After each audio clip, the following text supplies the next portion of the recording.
सभी को राम राम, जय श्री राम, सत श्री अकाल। कैसे हैं आप सभी? मैं सुरेंद्र कुमार एक बार फिर आपका स्वागत करता हूं स्टडी टाइम यूट्यूब चैनल पे। और बने रहिएगा हमारे साथ दोस्तों वीडियो के एंड तक और देखते रहिएगा। फ्रेंड्स, आज का जो अपना टॉपिक है वो आज का टॉपिक अपना रहेगा ज्योमेट्री। ठीक है, आज हम बात करने वाले हैं ज्योमेट्री के बारे में। ठीक है, ज्योमेट्री बोले तो इसको हम हिंदी में बोलते हैं ज्यामिति। देखिएगा फ्रेंड्स, वैसे तो ज्यामिति में हमारे पास बहुत से डायग्राम्स वगैरह जैसे सर्कल, जो चतुर्भुज या फिर त्रिभुज वगैरह सभी आते हैं, लेकिन हम यहाँ पे आज हम बेसिक ज्योमेट्री के बारे में बात करने वाले हैं। और बेसिक ज्योमेट्री में हमारे पास क्या आता है कि दो रेखाओं के बीच बनने वाला एंगल और उनके मध्य जो भी एंगल बनता है या फिर उनके मध्य जो एंगल का डिवाइडेशन होता है, एंगल बाइसेक्टर होता है, इन सभी के बारे में आज हम देखने वाले हैं। ठीक है फ्रेंड्स, तो हम शुरू करते हैं आज का अपना लेसन और बने रहिएगा। ठीक है, अब हम बात करें कि हमारे पास आज का जो अपना टॉपिक है वो है ज्योमेट्री।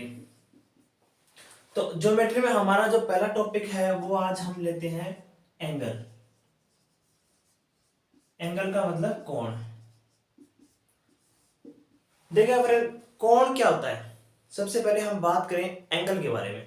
एंगल क्या होता है? एंगल वो होता है कि दो रेखाओं के कटान बिंदु से जो क्षैतिज जो मतलब जो आकृति बनती है उसे हम क्या कहते हैं? एंगल कहते हैं। जैसे हम डायग्राम से इसको समझे कि एंगल हमारे पास क्या होता है। जैसे मान लो मैंने एक ये वर्टिकल लाइन खींच ली, ठीक है, इसको मैं अगर किसी दूसरी लाइन से अगर मैं ऐसे प्रतिच्छेद करवाता हूं तो इन दोनों जो प्रतिच्छेदन बिंदुओं पर जो एंगल बनता है, जो इनकी जो त्रिकोणीय आकृति बनी है, उसे हम क्या कहते हैं फ्रेंड्स? यहाँ पे एंगल कहते हैं। ठीक है, ये हमारी बात हुई थीटा की। अब हम अगर इनको हम नाम दे देते हैं, ये हमारी ए है, ओ और बी। ठीक है फ्रेंड्स, अब हमने क्या किया, हमने जो हमारा टॉपिक था पहला एंगल, उसके बारे में कि दो रेखाओं के कटान बिंदु से जो थीटा या जो कोण बनता है उसे ही क्या कहते हैं? एंगल या थीटा कहते हैं। ठीक है फ्रेंड्स, अब इसके बाद में हम आगे देखें। आगे हम क्या देखने वाले हैं कि जो अगर दो समांतर रेखाएं हैं, दो समांतर रेखाओं को अगर कोई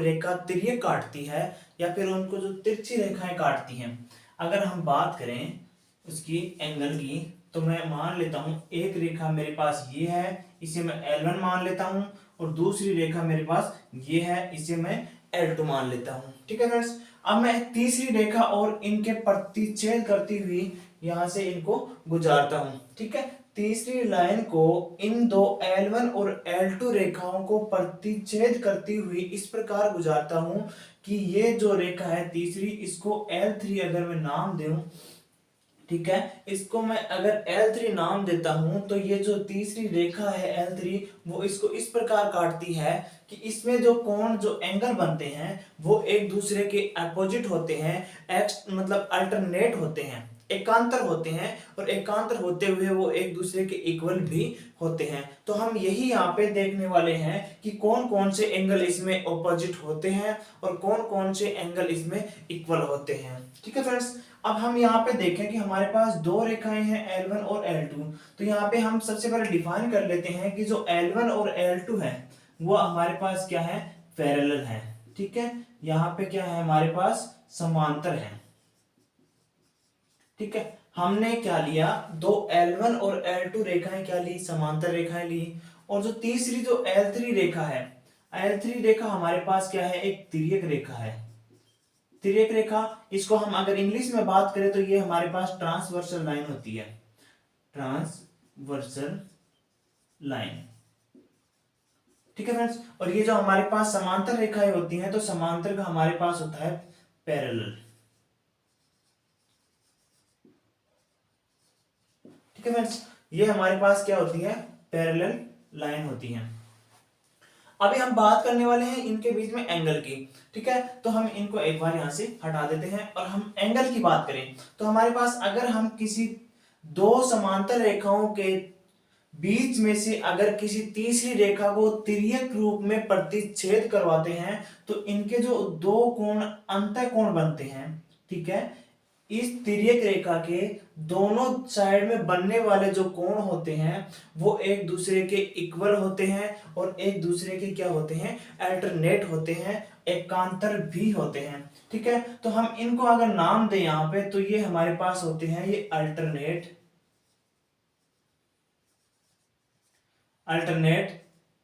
इंटीरियर एंगल। ठीक है फ्रेंड्स, इनको हम क्या बोलते हैं, एकांतर अंतःकोण। ठीक है, इसका अगर हम हिंदी देखें, हिंदी में क्या होता है, एकांतर अंतःकोण, इनको हम क्या कहते हैं, हिंदी में कहते हैं। ठीक है फ्रेंड्स, अब ये तो हमारे पास क्या हो गया, अल्टरनेट इंटीरियर एंगल। इसी प्रकार हम देखेंगे कि जो अल्टरनेट एक्सटीरियर एंगल हमारे पास कौन सा होता है। अगर मैं यहां से अगर पैरेलल लाइन दोबारा बनाता हूं एक बार, ठीक है, तो ये देखिएगा, ये दो लाइन मैंने क्या बनाई, L1 और L2 क्या बना ली, पैरेलल बना ली। और यहां से अगर मैं तीसरी L3 लाइन को फिर से यहां से क्या करता हूं, यहाँ पे ट्रांसवर्सल लाइन को यहाँ पे क्रॉस करवाता हूं, तो मेरे पास जो दो एंगल बनते हैं, एक एंगल ये होगा और दूसरा एंगल ये होगा।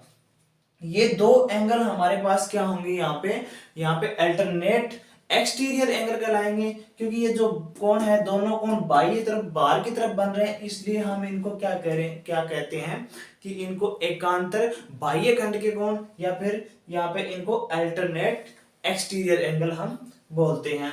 हम इनका नामकरण करें तो अल्टरनेट एक्सटीरियर एंगल।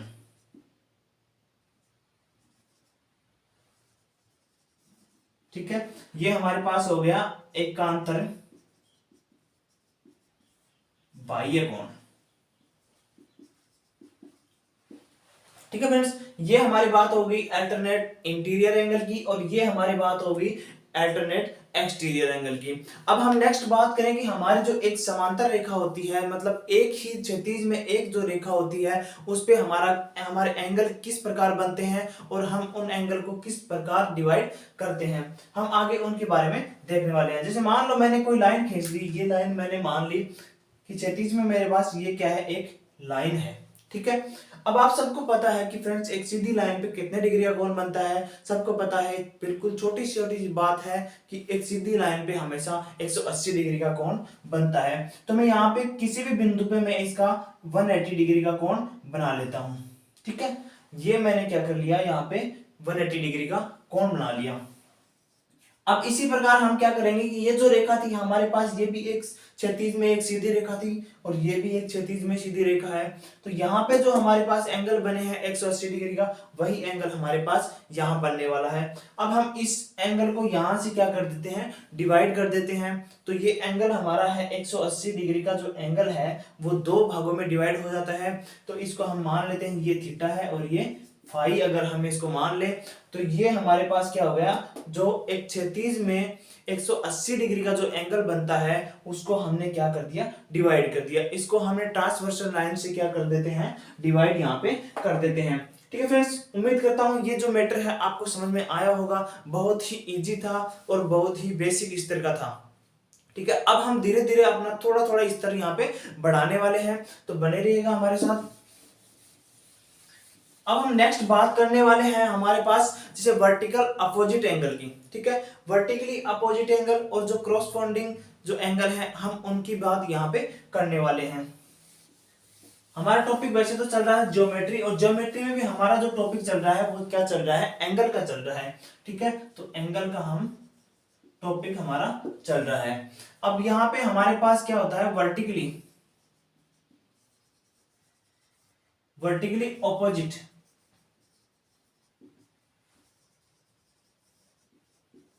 ठीक है, हम बात करने वाले हैं वर्टिकली ऑपोजिट एंगल की।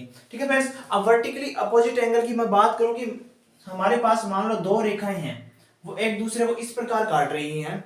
दो रेखाएं, इनको मैं ए बी नाम दे देता हूं, इसको हम सी और डी नाम दे देते हैं।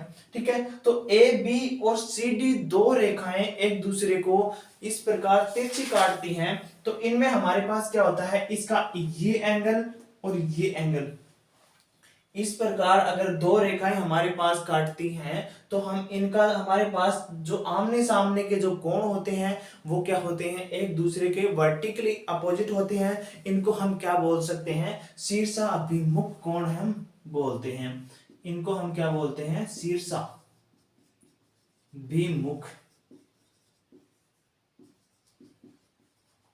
ठीक है फ्रेंड्स, इनको हम क्या बोलते हैं, शीर्षाभिमुख कोण मानते हैं। अगर ये कोण हमारे पास एक दूसरे के इक्वल होंगे तो ये भी हमारे पास क्या होंगे, एक दूसरे के इक्वल होंगे, और इनको भी हम क्या बोलेंगे, वर्टिकली अपोजिट एंगल ही यहाँ पे बोलते हैं। अब इसी प्रकार हम देखते हैं कि 136 में हमारे पास क्या होता है। अगर हम बात करें कि जो वर्टिकली अपोजिट की हमने यहाँ पे बात की, तो अगर मैं बात करूं यहाँ पे कि किस प्रकार ये दो एंगल हमारे पास इक्वल नहीं होंगे, ये एक दूसरे के वर्टिकली अपोजिट तो होंगे लेकिन थीटा हमारे पास यहाँ पे इक्वल नहीं होगा, हम उसके बारे में चर्चा कर रहे हैं। तो अगर मान लो हमारे पास थीटा ये दिया गया है, मतलब ये एंगल हमारे पास थीटा दिया गया है, ठीक है, तो ये एंगल भी हमारे पास क्या होगा, थीटा ही होगा। अगर ये दो रेखाएं इस प्रकार काटती हैं तो हमें अगर आमने सामने का एंगल दिया गया है, कोण दिया गया है, तो अगर वो एकदम इक्वल दिया गया है तो हम ये डिसाइड नहीं कर सकते कि ये दो एंगल भी बराबर होंगे। ठीक है, तो हम इन दो कोणों की सहायता से ये डिसाइड नहीं कर सकते हैं कि ये जो एक दूसरे के ऑपोजिट हैं, जो वर्टिकली अपोजिट हैं, शीर्षाभिमुख कोण हैं, ये दो भी क्या होंगे। यहाँ पे अगर मैं इनको फाई डैश और यहाँ पे फाई अगर मैं नाम देता हूं तो ये फाई और फाई डैश बराबर होंगे, इसकी कोई गारंटी नहीं होती है। ठीक है, अब हम बात करें यहाँ पे टोटल जो एंगल हमने अब तक बात की है, अगर हम उनमें क्रॉसपोंडिंग एंगल की ओर बात करते हैं, ठीक है, तो अब ये हमारे पास क्या था, वर्टिकली ऑपोजिट। अब हम बात करें क्रॉसपोंडिंग एंगल। ठीक है, अगर हम बात करें क्रॉसपोंडिंग एंगल की, क्रॉसपोंडिंग एंगल का मतलब क्या होता है, हमारे पास संगत कोण होता है। ठीक है, क्रॉसपोंडिंग का मतलब क्या होता है, संगत कोण होता है। अब हम देखने वाले हैं संगत कोण क्या होते हैं और ये किस प्रकार डिफाइन होते हैं। अब हमने एक बार फिर से क्या करते हैं, वो ही दो समांतर लाइन हम मान लेते हैं। ठीक है, दो समांतर लाइन, इनको हम नाम देते हैं, एक को L1 और दूसरे को L2। ठीक है, L1 और L2 हमने क्या किए, दो समांतर लाइनें मान ली हैं और इनको हमने L1 और L2 नाम दिया है। अब उसी प्रकार जैसे हमने पहले जैसे मान लो कि जो अल्टरनेट एक्सटीरियर एंगल है, जो अल्टरनेट इंटीरियर एंगल है, उनमें हमने ट्रांसवर्सल लाइन मानी थी, जो तिर्यक रेखा मानी थी, तो वो ही लाइन एक बार हम फिर से यहाँ पे इमेजिन कर लेते हैं, मान लेते हैं। ठीक है, तो ये हमारे पास क्या हो जाती है, L3 लाइन हो जाती है। ठीक है फ्रेंड्स, अब इसमें हम बात करेंगे कि कौन कौन से एंगल एक दूसरे के ऑपोजिट होते हैं, कौन कौन से एंगल एक दूसरे के मतलब जो वर्टिकली अपोजिट होते हैं, शीर्षाभिमुख होते हैं, और कौन कौन से इक्वल होते हैं, इन सब की बातें हम यहाँ पे करने वाले हैं। अब देखिएगा फ्रेंड्स कि हमने बताया पहले आपको कि जो एक तिर्यक रेखा के दोनों साइड बनने वाले जो एंगल हैं वो क्या होते हैं, एक दूसरे के अल्टरनेट होते हैं। ठीक है, और इक्वल भी होते हैं।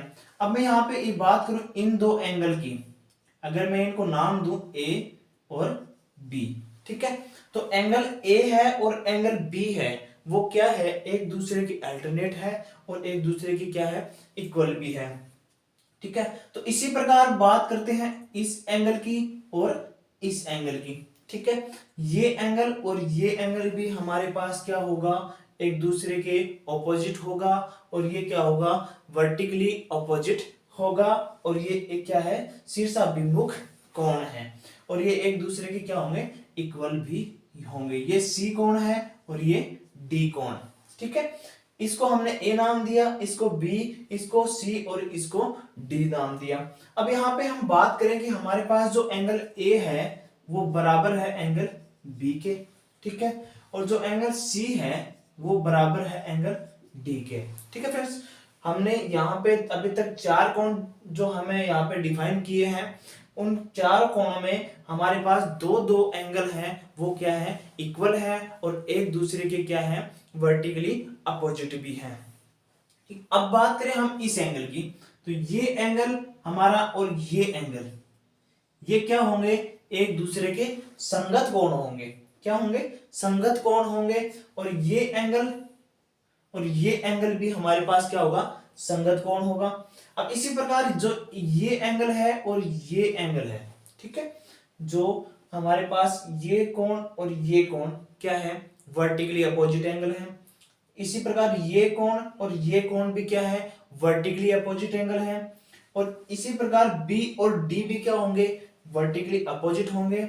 और सी और ए भी हमारे पास क्या होंगे, वर्टिकली अपोजिट होंगे। अब हम यहाँ पे बात करें कोरोस्पोंडिंग एंगल की, अगर मैं इसको नाम दे देता हूं ई, एफ, जी और एच, ठीक है, तो हमारे पास क्या होगा, जो एंगल है, angle E equal to angle G, ठीक है, और angle F equal to angle H, ये हमारे पास क्या होंगे, एक दूसरे के वर्टिकली अपोजिट एंगल होंगे। ठीक है, तो ये एंगल ई और जी क्या होंगे, इक्वल होंगे। सी और बी क्या होंगे, इक्वल होंगे। एच और एफ इक्वल होंगे। डी और ए भी यहाँ पे इक्वल होंगे। तो फ्रेंड्स ये बात हो गई हमारी यहाँ पे इक्वल एंगल की और क्रॉसपोंडिंग एंगल की। ठीक है, अब यहाँ पे हमारे पास संगत कोण की हम बात करें, ये तो थी हमारे पास क्या थी, वर्टिकली अपोजिट एंगल की बात थी। अब क्रॉसपोंडिंग एंगल हमारे पास कौन कौन से हैं, तो क्रॉसपोंडिंग एंगल हमारे पास है एंगल ई, वो है एंगल जी के साथ क्रॉसपोंडिंग। ठीक है, और जो एंगल सी है वो एंगल बी के साथ क्रॉसपोंडिंग है। ठीक है, और एंगल है वो ए, वो एंगल डी के साथ क्रॉसपोंडिंग है। एंगल एफ है वो एंगल एच के साथ क्रॉसपोंडिंग है।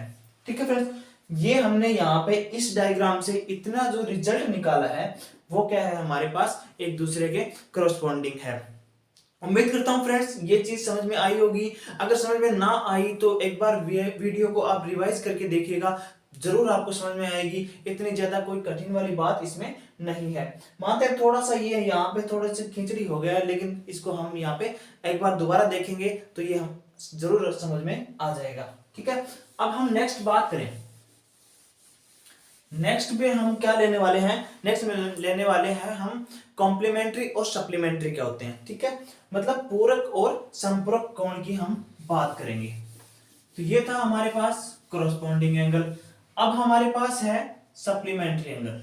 सबसे पहले हम लेते हैं कॉम्प्लीमेंट्री।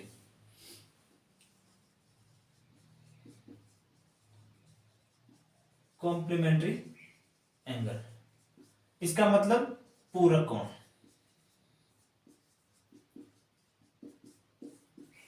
ठीक है फ्रेंड्स, अब हम बात करने वाले हैं कॉम्प्लीमेंट्री एंगल की।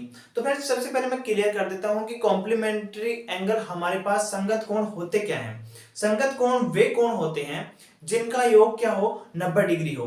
मतलब उनका योग 90 डिग्री से ऊपर नहीं होना चाहिए या फिर 90 डिग्री से कम भी नहीं होना चाहिए। ठीक है, वो ही एंगल हमारे पास क्या होंगे, कॉम्प्लीमेंट्री एंगल होंगे। ठीक है, अब हम बात करें, मान लेते हैं कि जो कोण ए है और कोण बी दो एंगल हैं। ठीक है, कोण ए और कोण बी दो कोण हैं और उनका जो हम अगर योग करें, अगर हम इनका योग करें तो हमारा ये क्या आना चाहिए, 90 डिग्री के इक्वल आना चाहिए।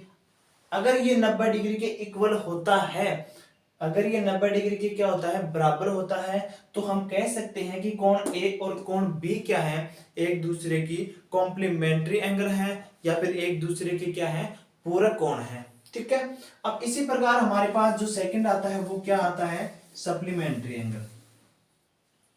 ठीक है, अगर हम बात करें सप्लीमेंट्री एंगल की,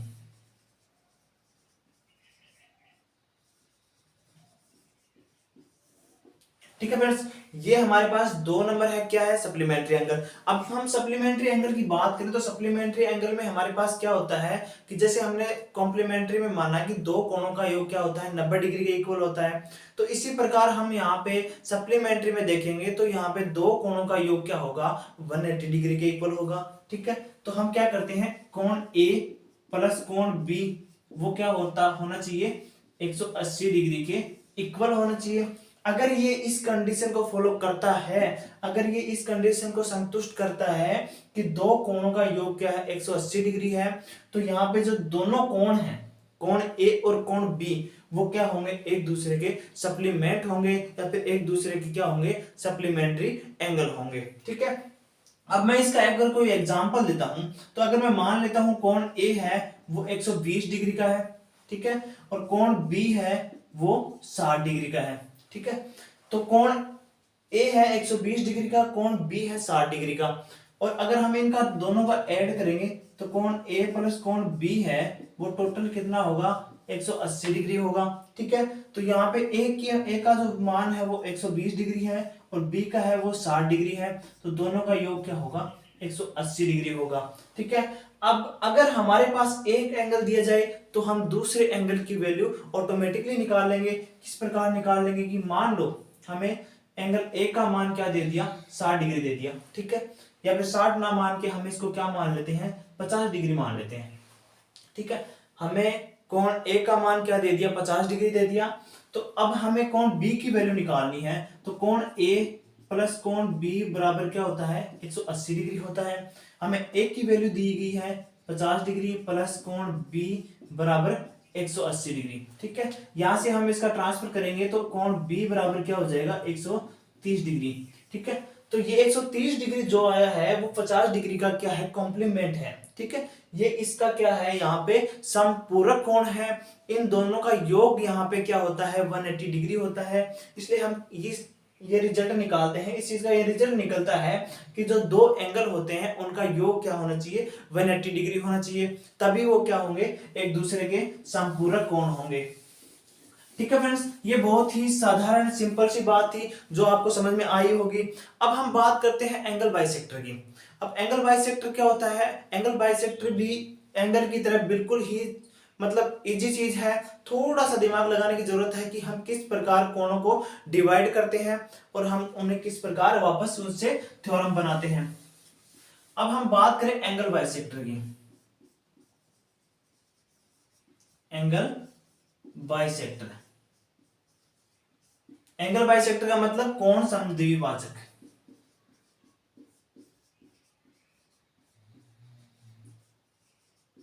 ठीक है फ्रेंड्स, ये हमारे पास अब जो नेक्स्ट टॉपिक है वो क्या है, कोण समद्विभाजक। अब हम कोण समद्विभाजक की बात करें तो हमारे पास कोण समद्विभाजक का मतलब होता है किसी कोण को दो समान भागों में डिवाइड करना। अब अगर मान लो हमारे पास एक 90 डिग्री का कोण है, तो हमें अगर उसका एंगल बाइसेक्टर खींचना है कि हम उसको अगर 90 डिग्री को दो भागों में अगर बांटना चाहें, तो जो रेखा होगी, जो रेखा उनको दो भागों में डिवाइड करेगी, उससे हम क्या कहते हैं, एंगल बाइसेक्टर कहते हैं। अब हम बात करते हैं एक छोटे से एग्जांपल से। एग्जांपल हमारे पास एकदम बेसिक सा हम लेने वाले हैं। बेसिक एग्जांपल अगर हम लेते हैं 180 डिग्री का। ठीक है, ए और बी क्या है, ए और बी कोई रेखा है। ठीक है, जिसपे हमारे पास क्या बन रहा है, एक जो सरल कोण है 180 डिग्री का, जो एक कोण होता है वो क्या होता है, सरल कोण होता है, वो हमारे पास बन रहा है। अब मैं इसके जो एक ट्रांसवर्सल लाइन हम यहाँ पे इस प्रकार एक तिर्यक रेखा, इसको क्या करवाते हैं, प्रतिच्छेद करवाते हैं। तो ये क्या करेगी, एक तिर्यक रेखा इस जो 180 डिग्री का एंगल है इसको दो भागों में क्या कर देगी, डिवाइड कर देगी। तो ये आप देख रहे होंगे यहाँ पे इस रेखा ने इसको दो भागों में डिवाइड किया, तो मैं मान लेता हूं ये यहाँ पे थीटा है और इसको मैं मान लेता हूं अल्फा। ठीक है, इस तिर्यक रेखा ने इसको हम सी नाम दे देते हैं और ये जो सेंटर पॉइंट है इसको हमने ओ नाम दिया है। ठीक है, तो ये ओसी जो रेखा है वो ए बी को ओ पे क्या कर रही है, यहाँ पे प्रतिच्छेद कर रही है, और ये जो थीटा है, जो 180 डिग्री का जो एंगल है, इसको क्या कर रही है, ये दो भागों में डिवाइड कर रही है। अब हम देखते हैं यहाँ पे एंगल बाइसेक्टर। तो अगर मैं इस थीटा को डिवाइड करूं, ठीक है, तो अगर मैं इसको नाम दे देता हूं ई, ठीक है, इसको नाम दे देते हैं क्या, डी, सॉरी, इसको हम डी नाम दे देते हैं। और इसी प्रकार अगर हम अल्फा को डिवाइड करें, अल्फा को डिवाइड करेंगे तो इसको हम नाम देंगे ई। ठीक है, ये हमने क्या कर दिया, इनका नामकरण कर दिया।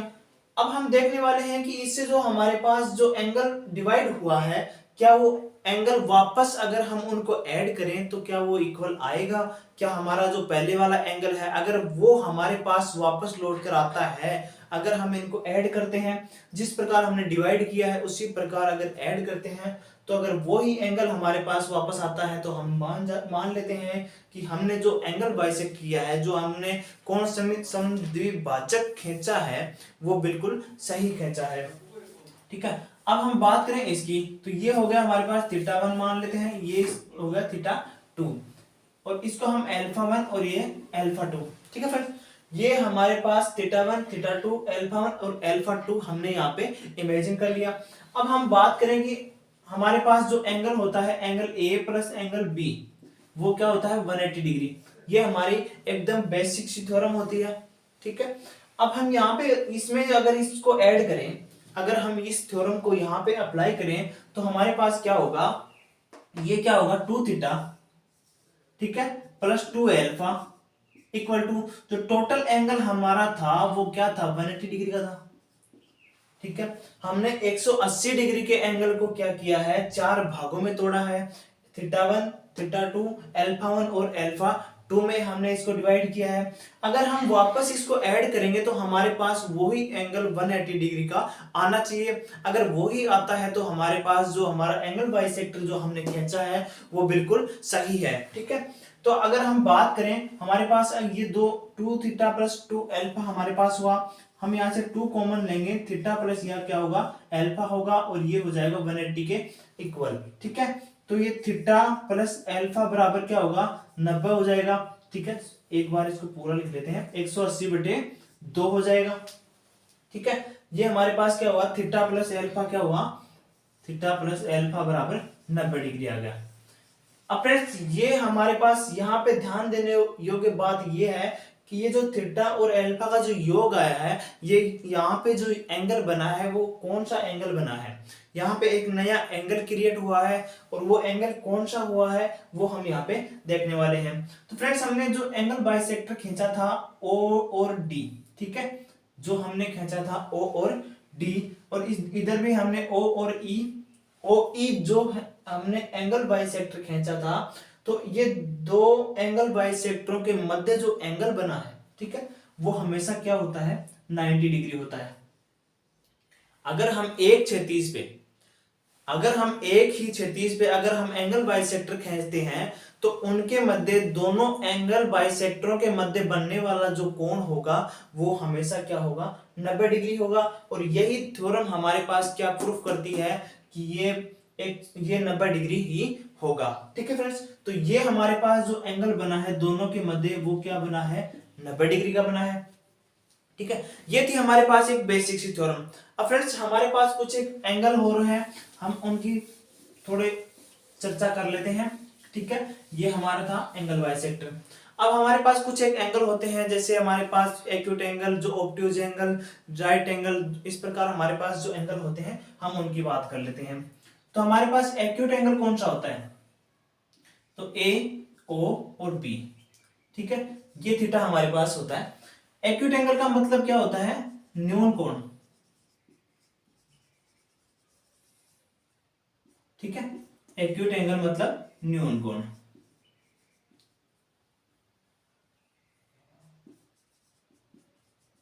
ठीक है फ्रेंड्स, न्यून कोण हमारे पास, न्यून कोण क्या होता है, न्यून कोण वह कोण होता है जिसका मान 90 डिग्री से अधिक नहीं होना चाहिए। अगर किसी कोण का मान 90 डिग्री से कम है तो हम उसे न्यून कोण कह सकते हैं, और इंग्लिश में हम उसे एक्यूट एंगल कहते हैं। इसका मतलब हम लिख सकते हैं कि जो थीटा होगा, अगर हम इस थीटा की वैल्यू क्या करेंगे, यहाँ पे लेस देन 90 डिग्री मानेंगे। ठीक है, यहाँ पे थीटा क्या होगा, ये 0 से तो क्या होगा बड़ा होगा, और ये 90 डिग्री से क्या होगा छोटा होगा, तो वही एंगल हमारा क्या होगा न्यून कोण होगा, एक्यूट एंगल होगा। इसी प्रकार ये था हम। अब हम बात करें राइट एंगल की, तो राइट एंगल हमेशा हमारे पास एक जो समकोण त्रिभुज में बनता है। ठीक है, यहाँ पे हमारे पास राइट एंगल क्या बनता है समकोण त्रिभुज में, ये ए बी और सी। ठीक है, तो ये 90 डिग्री का जो बना है, ये क्या बना है राइट एंगल बना है, इसको हम बोलते हैं राइट एंगल। ठीक है फ्रेंड्स, ये हमारे पास क्या होता है थीटा इक्वल टू 90 डिग्री होगा। इसी प्रकार हम देखते हैं कि अधिक कोण, अब हमारे पास न्यून कोण हो गया और समकोण हो गया, तो हम अब 90 से ऊपर जाएंगे तो वो क्या होगा, अधिक कोण होगा। अधिक कोण के लिए हम क्या करेंगे, एक सीधी रेखा है और अगर हम इसको इस प्रकार आगे बढ़ाते हैं तो ये जो एंगल हमारे पास बनता है, ठीक है, तो ये तो हमारे पास हो गया था 90 डिग्री। अब हमने 90 डिग्री से इसका थोड़ा सा आगे बढ़ाया तो ये हमारे पास क्या हो गया, 90 से अधिक हो गया, तो ये हमारे पास हो जाता है ऑब्ट्यूज एंगल, ठीक है, अधिक कोण हो जाता है, ठीक है फ्रेंड्स। ये हमारे पास अधिक कोण है, इसका मान थीटा होगा, वो क्या होगा, ग्रेटर होगा 90 से, ठीक है, थीटा क्या होगा, 90 से बड़ा होगा।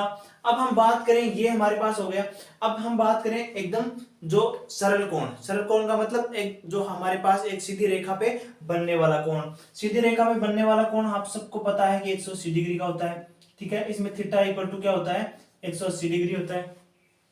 उसके बाद हमारे पास होता है वृत्त कोण, वृत्त कोण की हम बात करें तो वो क्या होगा, 180 डिग्री से क्या होगा, अधिक होगा, तो हम ये हमारे पास क्या होगा, जो बाहर की तरफ जो बाहर बाह्य जो एंगल बनता है वो क्या होता है, हमारे पास वृत्त कोण होता है, ठीक है। ये हमारे पास क्या है, थीटा इक्वल, जो थीटा होगा वो ग्रेटर होगा, क्या होगा, 180 डिग्री के बड़ा होगा, 180 से जो बड़ा होगा और जो 360 से छोटा होगा वो हमारे पास क्या होगा, वृत्त कोण होगा। अब हमारे पास जो फाइनल बचता है वो बचता है कंप्लीट एंगल, ठीक है।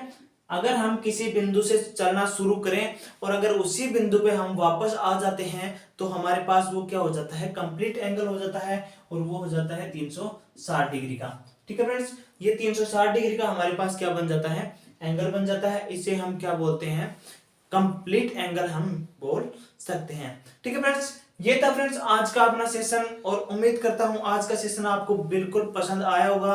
अगर ये वीडियो आपको जरा सा भी समझ में ना आया हो तो आप प्लीज इसको बार बार रिवाइज करके देखिएगा, जरूर समझ में आएगा। थैंक यू, मिलते हैं नेक्स्ट वीडियो में, धन्यवाद।